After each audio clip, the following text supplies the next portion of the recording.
Shalom, friends. Akiva Gersh here from Israel in 5, and I want to invite you to a very, very special and important virtual tour coming up this Sunday. You can sign up at israel.org/tour or using the link down below in the description. If you've been liking the Israel in 5 content, you're going to love this 1-hour-long program. We're going to be focusing on the Purim story, retelling the Purim story, and also drawing parallels between the ancient Purim story and the current war between Israel and the Hamas terror organization today. We're also going to be telling stories of miracles that have happened during this war, both to IDF soldiers as well as Israeli civilians. Don't miss it. Sign up at israel.org/tour or using the link in the description below. Hope to see you there. Did you know that the high priest wore 8 special garments when he worked and served in the tabernacle? Shalom, my friends. This is Akiva Gersh with Israel in 5, where we give you everything Israel in 5 minutes. Please like or subscribe. And if you have any questions or want to keep the conversation going, please do so below in the comments. In this week's Torah Portion Pekudei, we are wrapping up the book of Exodus, the second book of the Torah of the Hebrew Bible. And in this book of Exodus, we started to talk about the Mishkan, the tabernacle, the sanctuary that the children of Israel were commanded to build in the desert, traveled with throughout the desert, and then brought into the land of Israel for hundreds of years, in which they served God until they built the beautiful temple in Jerusalem under the leadership of King Solomon. In this week's Torah portion, there is a summation, there is a sum up of all the things that were brought, all the different pieces, all the different materials that were brought, and their weights and their numbers and their values. It's a summary of this whole process of the children of Israel donating all of these different pieces, all of these different resources until the tabernacle is finally built and set up and functioning, which we learn about in this week's Torah portion as well. And one of the things that gets recounted is the different garments of the high priest, right? Only the priests were allowed to serve in the tabernacle and later in the temple through certain types of activities, actions, and worship, specifically the bringing of different sacrifices, the lighting of the menorah, and other things like that. The Levites, they were the musicians. They played the music in the tabernacle every single day, and they also helped out with various tasks as well, being aides and assistants to the priest. Then there was one high priest. There was one priest who was named and put into the position of the high priest, and he was the most important and influential and spiritual leader in the nation. Of course, after Moses, in the time of Moses. Now, we learn about these garments. He wore 8 specific garments. I want to share a few of them with you, okay?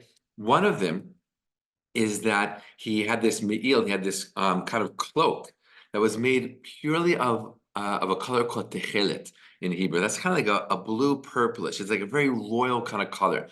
And he would wear this cloak that hang down towards the floor, and it was made purely of this bluish purplish type of dye that was found in, according to one opinion, from a snail. Another opinion says it was from the sea. And this shows the regalness of the high priest, but it also serves to remind people of why there's a sanctuary at all. Right? The color blue, this techelet, this bluish purplish, in Judaism is a color that's meant to remind us of the ocean, which reminds us of the sky, which reminds us of the kisei kavod, the throne of glory on which God sits. So it's a color that's meant to remind us that God is always around, God is always above us, and that we should always be aware of that, so that it should have a positive influence on our actions and on our lives. Right? Another thing we learn about in this summation, in this Torah portion that sums up all the different pieces and parts of the sanctuary, of the tabernacle, is a sign, literally, that kind of like a band that the high priest wore across his head, and it said, Kodesh LaHashem, right? Holy to God.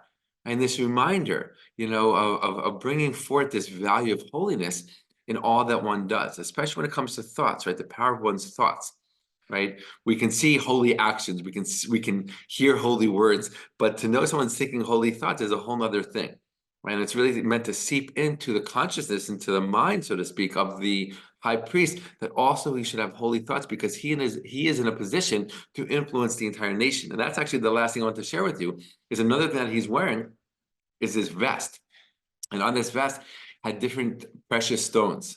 And on the stones were engraved all the names of the different tribes of Israel. He literally wore the names of the tribes of Israel on himself. And this was also meant to remind him that he is a representative of the entire nation. That when he walks into the tabernacle, when he serves God there, he is serving not for himself, not for his family, but for the entire nation, right? And this is really representative of the whole purpose of the tabernacle in general, that it's a place to serve God. I want to end with one last thing.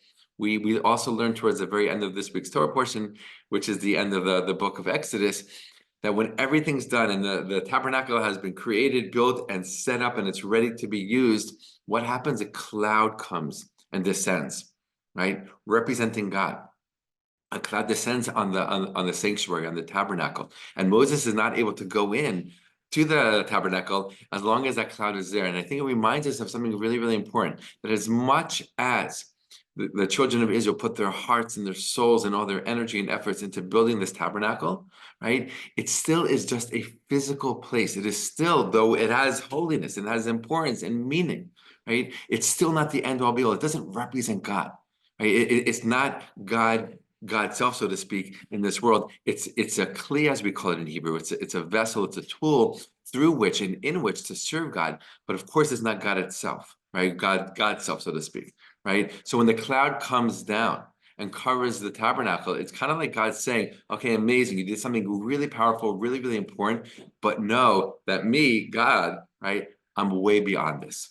All the best and be well.